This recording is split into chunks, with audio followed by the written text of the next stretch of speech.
We have a money problem because our system of money is fraudulent.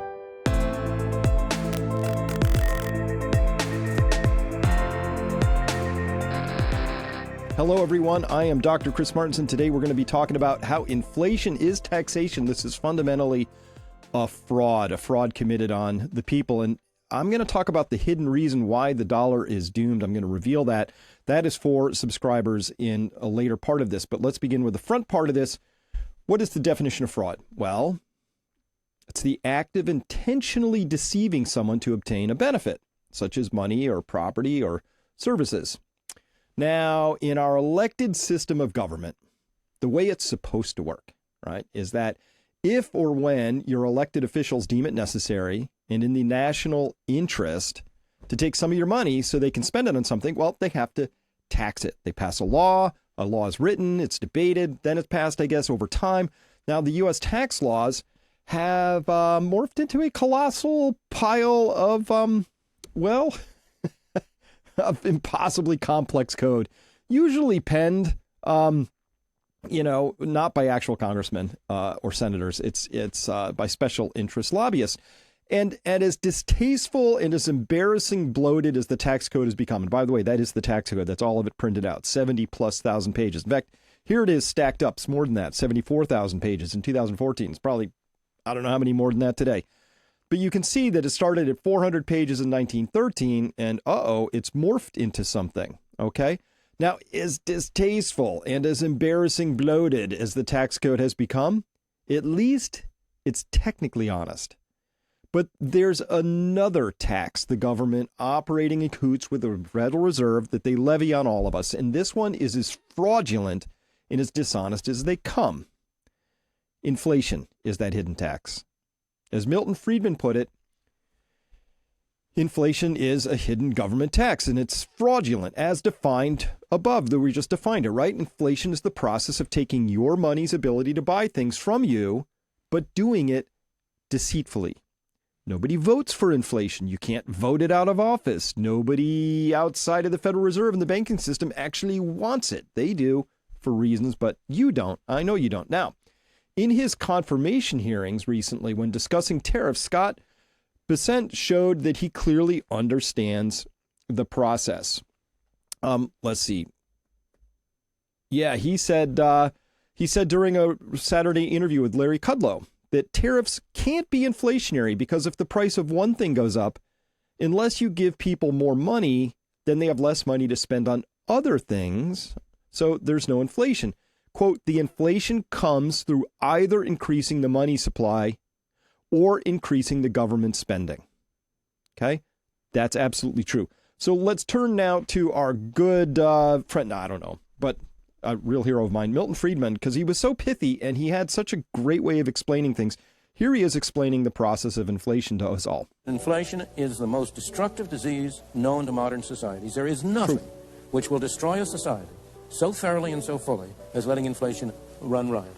Inflation doesn't arise because you got consumers who are spendthrift. They've always been spendthrift. It doesn't arise because you've got the businessmen who are greedy. They've always been greedy.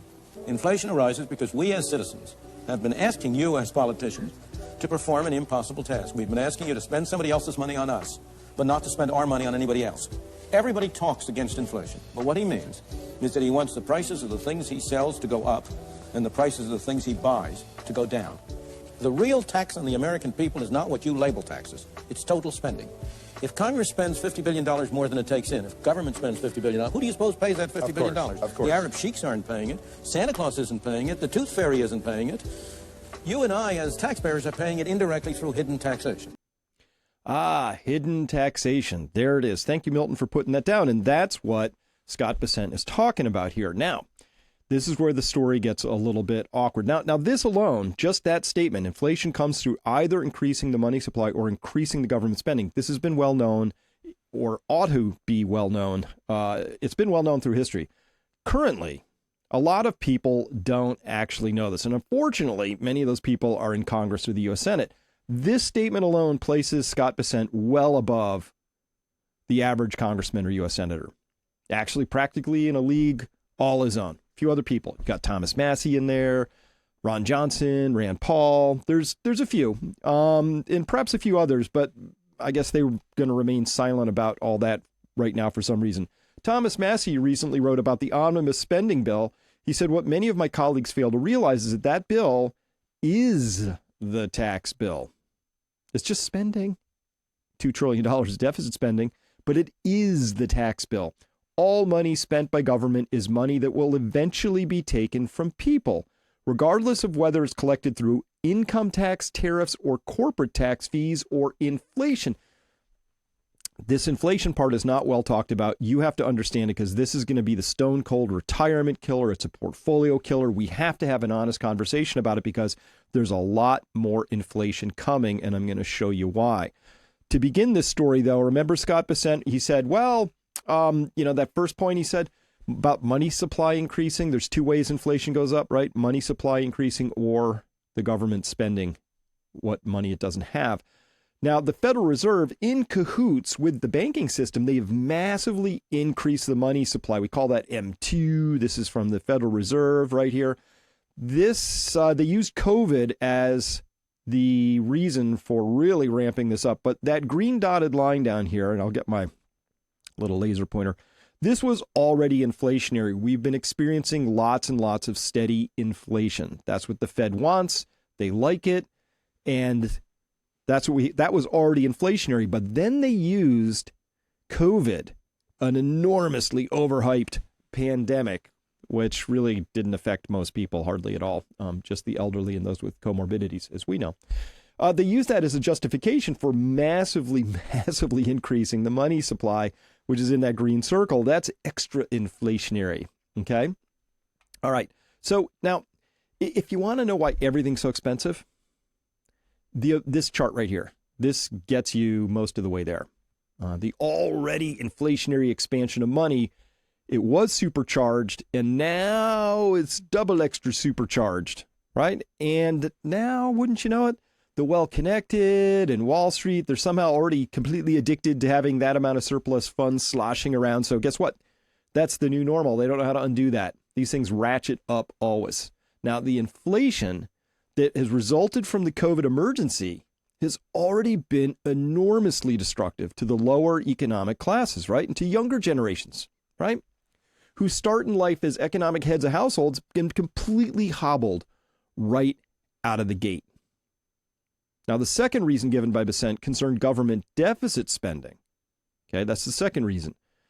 On that point, the future looks positive for inflation.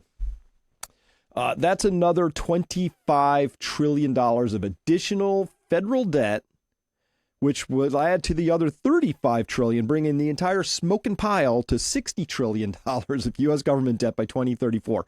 Now, this too, every one of those red bars is more inflation, because that's the government spending money it doesn't have.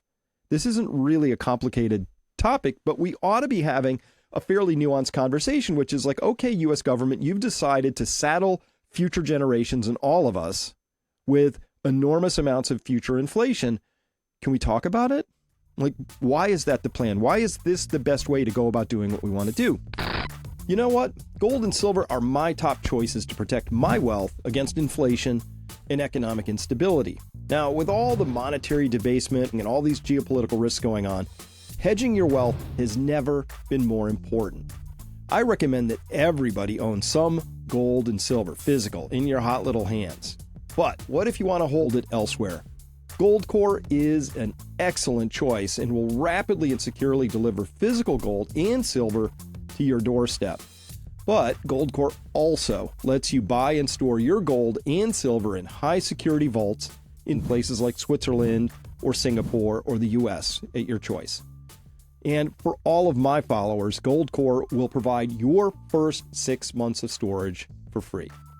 With Goldcore, you get the convenience of buying and selling precious metals as easily as stocks, but with the security of your metals being fully allocated and segregated, meaning they sit in a secure location, on a shelf, in a box, with your name and your name only on it.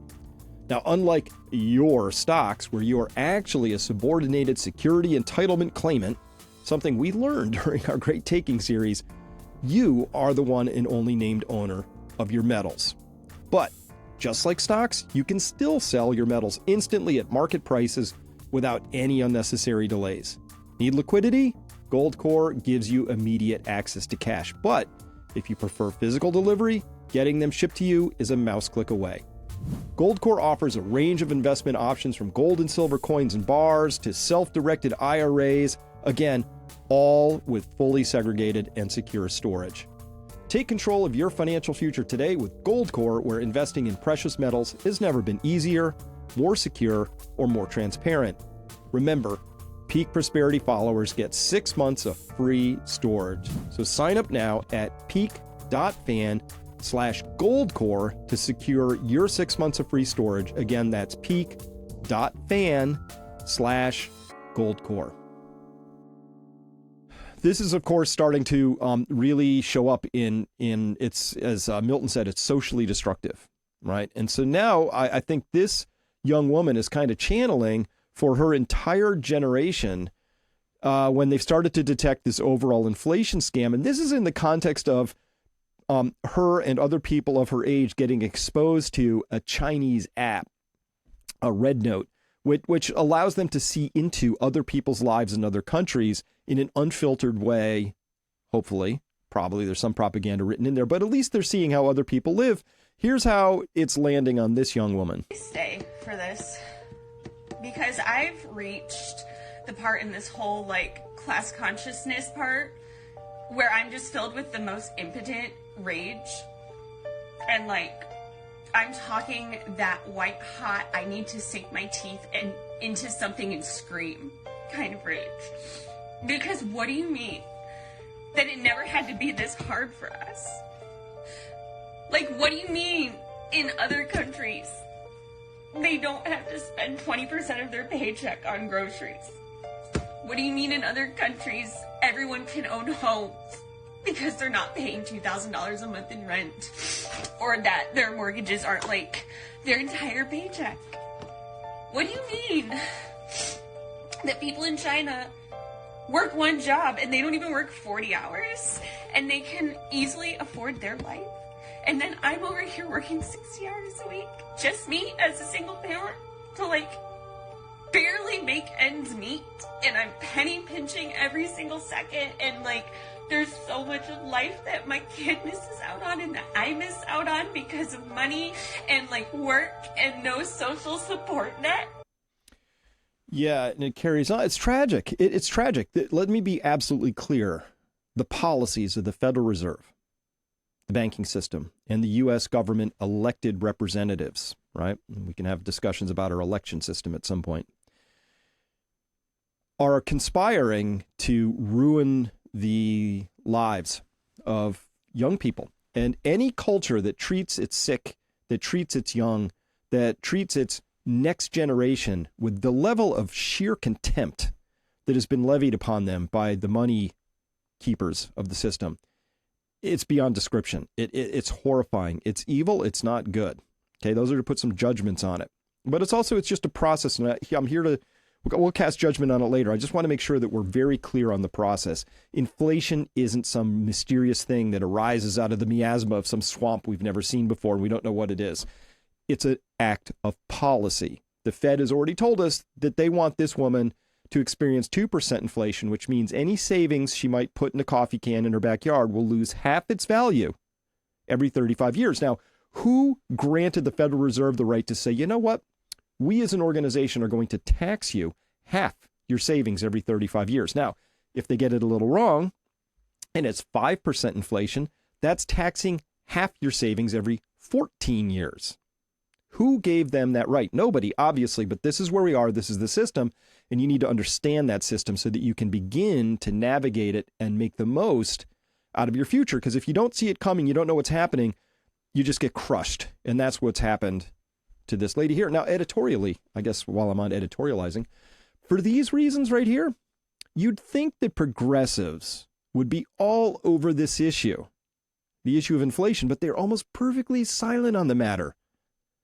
Either because it's too complicated for them to understand, which is possible, unlikely, or is because inflation benefits the existing political and corporate power structures, and that's where their true allegiances lie.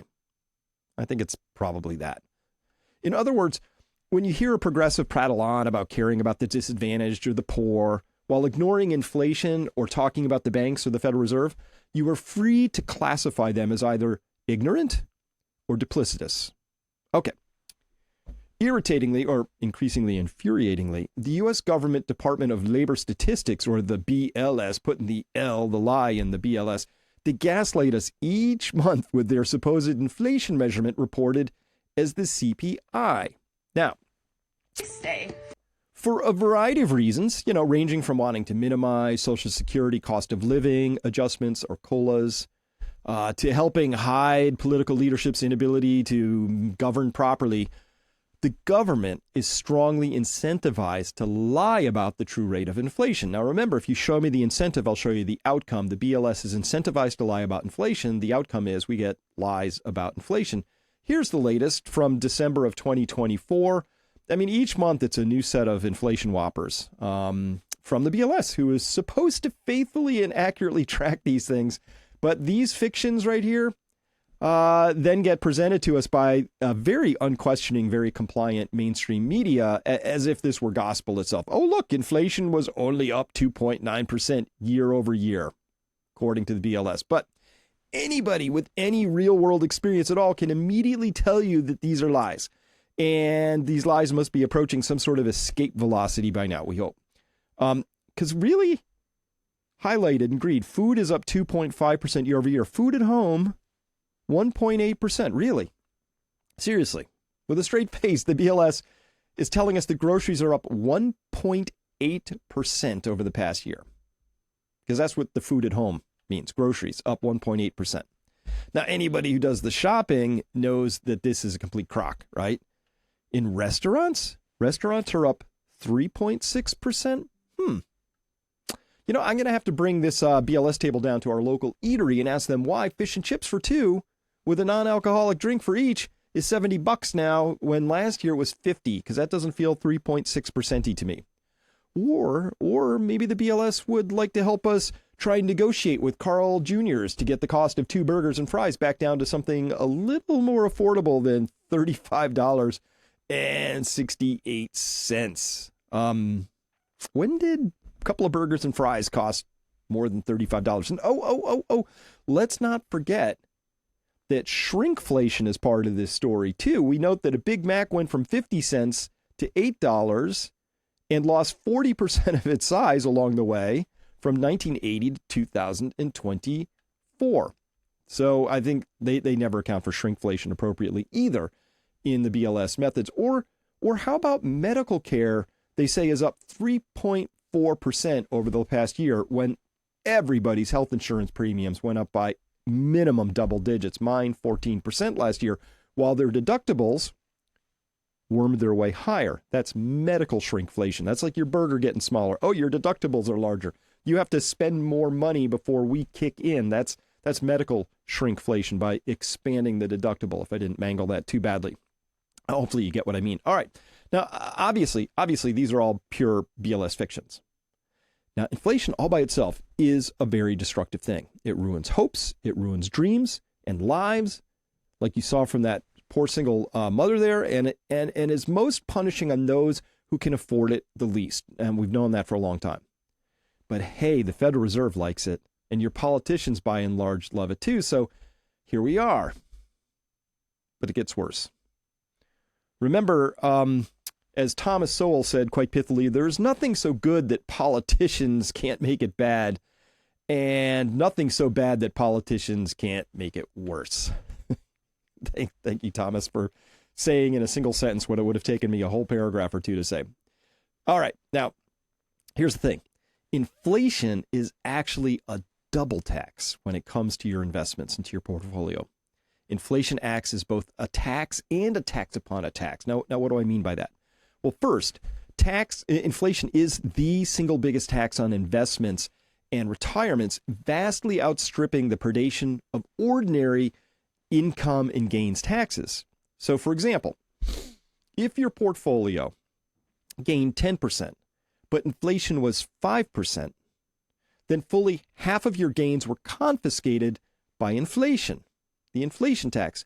Now that represents a 50% tax rate, right?